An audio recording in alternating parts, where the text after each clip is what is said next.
বাড়ির পাশে ডালিয়া ক্যানেলের ধারে মিলল সঞ্জিদার নিথর দেহ। এলাকা জুড়ে শোক। রংপুরের তারাগঞ্জ উপজেলায় নিখোঁজ হওয়ার একদিন পর সঞ্জিদা নামে এক শিশুর মরদেহ উদ্ধার হওয়ার ঘটনায় এলাকা জুড়ে শোকের ছায়া নেমে এসেছে।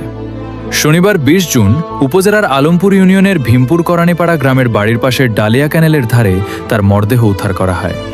নিহত সঞ্জিদা ভীমপুর করানিপাড়া গ্রামের সাইদুল ইসলামের কন্যা।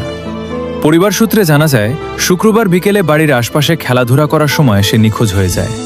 পরিবারের সদস্যরা রাতভর বিভিন্ন স্থানে খোঁজাখুঁজি করেও তার কোনো সন্ধান পাননি।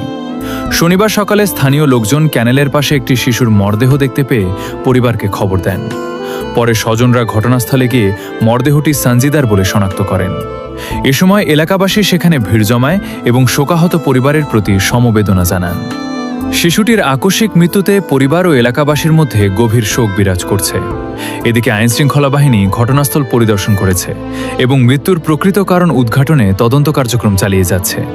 আল্লাহ তাআলা ছোট্ট সঞ্জিদাকে জান্নাতের উচ্চ মাকাম দান করুন এবং তার পরিবারকে এই শোক সইবার তৌফিক দিন।